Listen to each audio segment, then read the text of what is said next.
Estamos aquí nuevamente para continuar compartiendo este curso de autoconocimiento. Te damos la bienvenida a esta nueva lección donde profundizaremos acerca de ese extraño personaje que hemos denominado ego, el cual mantiene atrapada nuestra conciencia y es el origen de todos nuestros problemas internos y por ende también externos. En esta lección vamos a hablar de quién es él, de por qué es una multiplicidad, de cómo se formó, de cómo se manifiesta y cómo se alimenta de nuestra propia vida y de nuestra propia energía. Pero también de cómo debemos aprender a conocerlo para luego poder comprenderlo y posteriormente eliminarlo. El origen de todos nuestros problemas no está fuera, está dentro de cada uno de nosotros. Debemos aprender realmente qué significa esto y descubrir que la solución a todos nuestros conflictos está en la capacidad de comprender lo que hay dentro de nosotros, para poder dejar de ser un simple juguete de las personas y de las circunstancias de la vida. Lo que nos hace débiles e infelices no está fuera, debemos entender esto. Está dentro de cada uno de nosotros. Y hoy vamos a adentrarnos en el estudio y en la comprensión de este elemento, que el Gnosticismo Universal ha denominado, como dijimos, ego o yo psicológico. Muy bien, comencemos. La palabra ego deviene del latín egus, que significa yo.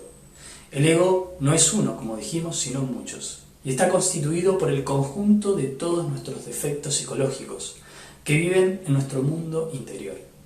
Entre ellos podríamos citar una larga lista, donde encontramos a la ira, el odio, los celos, la envidia, el orgullo, la vanidad, la pereza, la lujuria, la mala voluntad, nuestros miedos, nuestras inseguridades, nuestros vicios, nuestros malos hábitos, nuestros prejuicios, la crítica, la codicia, nuestros complejos y un largo etcétera. Como expresaba Virgilio, el gran poeta latino, ni con 1000 lenguas ni paladar de acero alcanzaríamos a enumerarlos cabalmente. Ellos son legión, como también lo enseña las Sagradas Escrituras, es decir, un gran ejército tenebroso dentro de cada uno de nosotros. Todas las religiones nos han hablado del ego, ya que la razón que nos mantiene alejados de nuestro principio espiritual es precisamente este conjunto de yoes psicológicos. En el cristianismo se los conocen como los pecados capitales. En la tradición maya los encontramos personificados en lo que son los señores de Xibalba, los señores del inframundo. En el antiguo Egipto se los conocía también como los demonios rojos de Set. En el Corán aparecen citados como los infieles, que debemos entender que no son personas, sino elementos que cargamos dentro de cada uno de nosotros y que deben ser eliminados de nuestra naturaleza interior. En la rica y prolífera mitología griega aparecen personificados en distintos mitos, como por ejemplo el mito del Minotauro de Creta, o la hidra de Lerna, contra la que se enfrentó Hércules, o también la Medusa, con su corona de serpientes, a la que Perseo decapitó con su espada, símbolo de la voluntad, después de haber hecho reflejar su rostro en su escudo, símbolo también arquetípico de la conciencia, de la esencia del ser humano. En el mazdeísmo, en la antigua Mesopotamia, el ego era conocido como Ahriman, el enemigo de Ahura Mazda, el enemigo de Dios. Los budistas denominaron con gran precisión meridiana al ego como agregado psicológico, es decir, algo que hemos formado nosotros mismos y agregado a nuestra propia psiquis, pero que no siempre lo tuvimos y que tenemos la necesidad de deshacernos de ellos para poder recuperar nuestro estado primordial. El ego está constituido por muchos yoes psicológicos, de la misma manera que el océano se compone de muchas gotas de agua. El ego no es uno, sino muchos, y cada uno de esos yoes o defectos psicológicos es una entidad energética sutil que habita en nuestro mundo interior y que normalmente no llegamos a percibir como tal. Cada yo psicológico es una persona dentro nuestro y tiene su propia forma de pensar, de sentir y de actuar. Tiene, podríamos decir, autonomía propia, y es independiente del resto de los yoes, como cualquier persona es independiente de las demás. Estos yoes tienen también su propia voluntad o fuerza del deseo, y a través de ella nos manejan, ya que, como hemos dicho, ejercen una presión o una pulsión sobre nosotros para incitarnos a realizar sus propios deseos. Y la misma es muchas veces más fuerte que la voluntad del individuo, como veíamos en el caso de una persona, por ejemplo, que quiere dejar de fumar o que quiere modificar algún mal hábito o alguna conducta personal. Esto hace que la conducta de cada uno de nosotros esté dada por múltiples influencias interiores desconocidas y extrañas para el común de las personas, pero que parecerían ser parte de lo que somos cada uno de nosotros, pero en realidad no lo son, sino que son algo que hemos agregado a nuestra vida interior. Por eso los llamamos agregados psicológicos. Estos yoes muchas veces se pelean entre sí y aparecen las contradicciones que todos tenemos dentro. Queremos hacer una cosa, pero no lo vemos bien. Y quizás pensamos que deberíamos hacer otra cosa, pero quizás no nos conviene, etc. Otras veces se asocian y vemos conductas que están movidas por resortes psicológicos ocultos, como cuando, por ejemplo, contestamos con ira o con violencia, pero en el fondo lo que motiva la acción es el miedo, o la inseguridad, o el apego a algo o a alguien. ¿Cuántas veces no encontramos coherencia en las personas? O aparecen cambios de opiniones, o la doble moral, o se hace lo que no se dice, o tenemos sentimientos encontrados. A veces podemos llegar a desconocernos, o desconocer a otros en ciertas circunstancias o conductas. Los cambios de ánimo o de humor sin explicación alguna, o las reacciones violentas, como decíamos, o el arrepentimiento sincero y luego la persona cae en la falta una y otra vez. Todo esto nos habla precisamente de esto.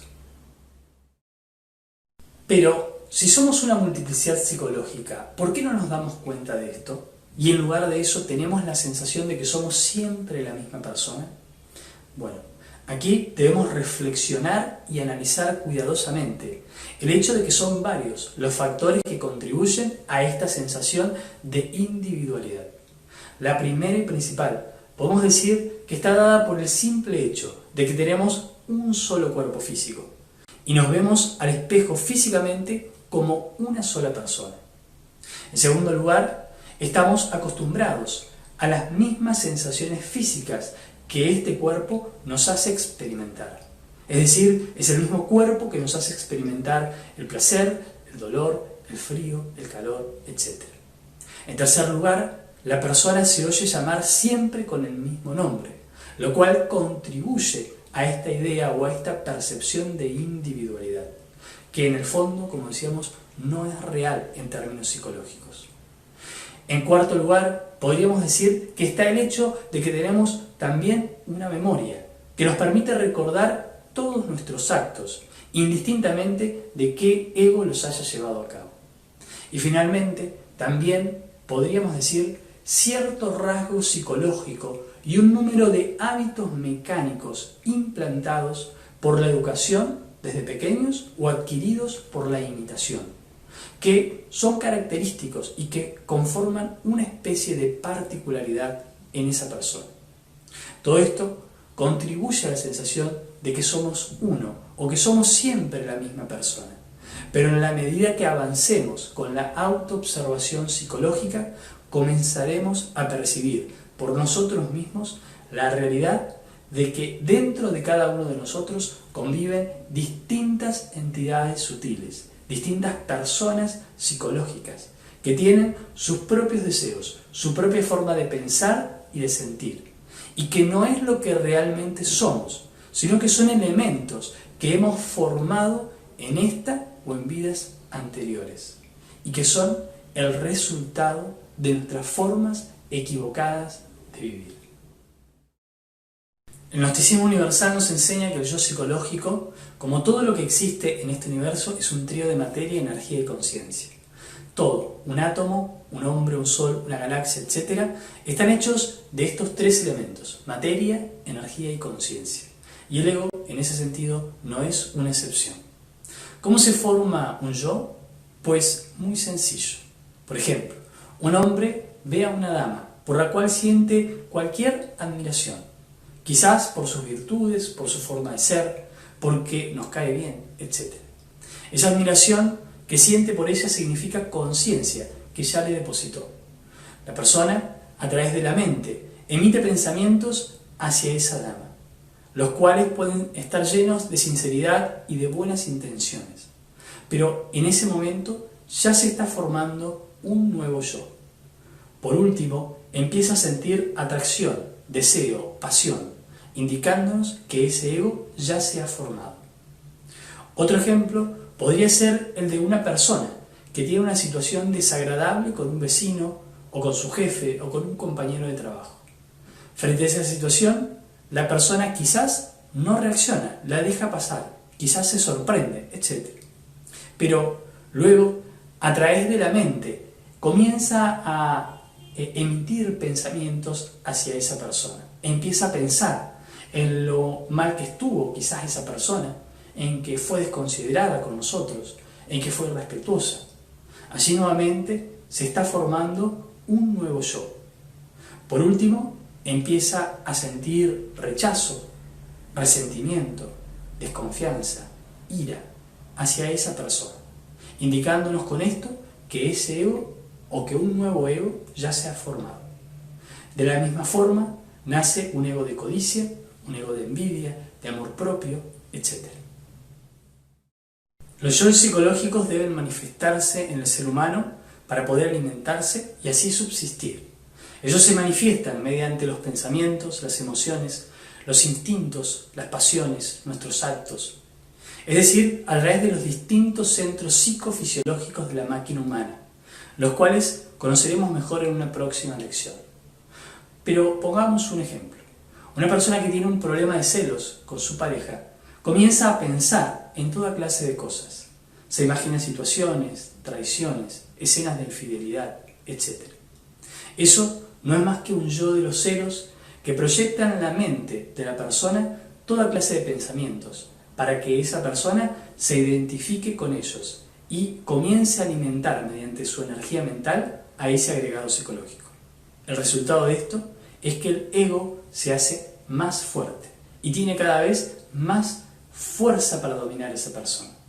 Lo mismo con cualquier otro yo. Por ejemplo, un yo de enemistad u odio hacia un vecino, hacia un familiar, hacia un jefe, etc. Ese ego pondrá en la mente de la persona toda clase de peleas, discusiones, situaciones de violencia con el enemistado. Se verá en discusiones y charlas mentales. Y la persona irá sintiendo también emociones negativas, de odio, de rencor, de ira. Resultado de todo esto, el ego se va robusteciendo mediante esa energía de la cual se alimenta. No debemos caer en el error de reprimir nuestros pensamientos, o nuestras emociones, o nuestros actos, sino que debemos aprender a observarlos sin identificarnos con ellos, para poder conocer y percibir cómo esos elementos actúan por sí mismos dentro de nuestra psiquis y cómo quieren controlar nuestra vida a través de nuestros centros pensantes, emocional, etc. Los yoes principales y de mayor manifestación en las personas son los que se conocen como pecados capitales. Estos son 7. Veamos rápidamente cada uno de ellos. La ira es la madre de todas las reacciones violentas, nuestros enojos, nuestros resentimientos, la violencia física, la violencia verbal o psicológica, etc. Cada vez que nos enojamos, estamos dando expresión a ese ego de la ira. Otro es la codicia. La codicia es el deseo desmedido de poseer muchas cosas, especialmente riquezas, bienes, poder, etc. Pero también otra clase de cosas, como por ejemplo conocimientos, virtudes, reconocimiento, etc. Podemos codiciar cualquiera de esas cosas. El orgullo es otro de ellos y es el resultado de no conocernos y tener una idea falsa de sí mismo, muy por encima de lo que realmente somos. Una persona ve su orgullo herido si lo critican, si no lo consideran, si no lo saludan, si no le dan el trato que él considera que deben darle, etc. Otro de esos pecados capitales es la lujuria. Ella es el deseo sexual desmedido, los excesos en este sentido. El deseo de fornicar con muchas personas, el adulterio, la infidelidad, la masturbación y todas las desviaciones y filias que hoy son cada vez más comunes. La pedofilia, la zoofilia, la necrofilia, etc. Aunque hoy nuestra sociedad vaya naturalizando muchas de estas cosas y se nos enseñan como normales, la lujuria es un ego que va degenerando cada vez más a la persona y a la humanidad. Otro de esos pecados capitales es la pereza. La pereza está dada por la inercia, la mala voluntad, la falta de ganas de trabajar o de estudiar, o de realizar los quehaceres que nos corresponden. La pereza también se manifiesta cuando lo que debemos hacer lo hacemos quizás rápido, a las apuradas, porque en el fondo no tenemos ganas de hacerlo o tenemos pereza de hacerlo.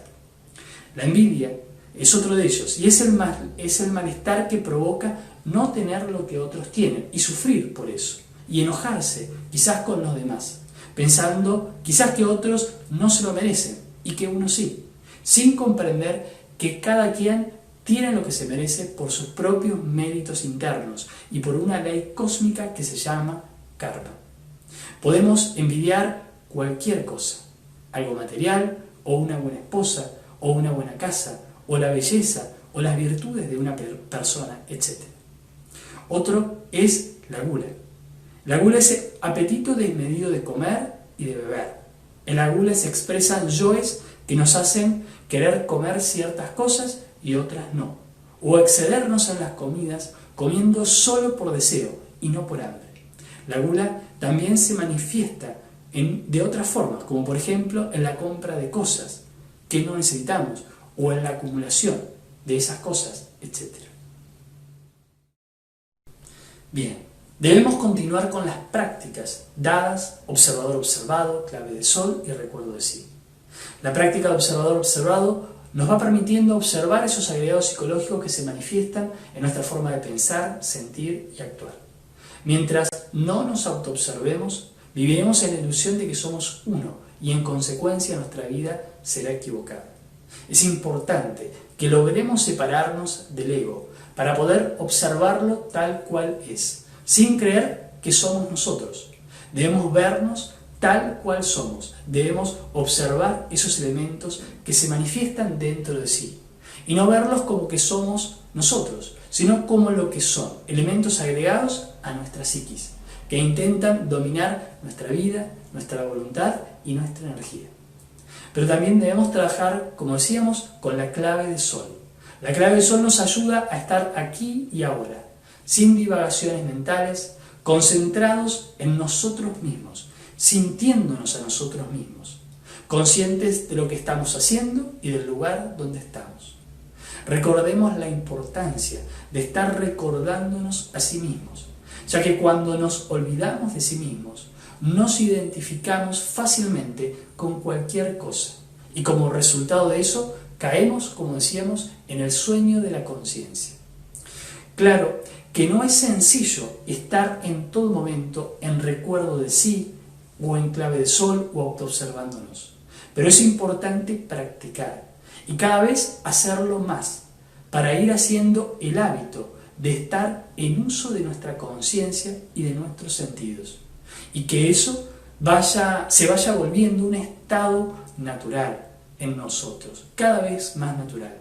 De tanto gravitar en esto, vamos a ir naturalizando estos estados y cada vez nos resultará más sencillo estar en clave de sol, en recuerdo de sí o en autoobservación. En nuestra próxima lección, titulada Luz, Calor y Sonido, vamos a hablar de cosmogénesis, de lo que es la ley del 3 y la ley del 7, o Hepta Paraparshinok, y cómo todo el universo se crea y se organiza en función de estas leyes del universo. También hablaremos de las implicancias del sonido y la música en nuestra psiquis.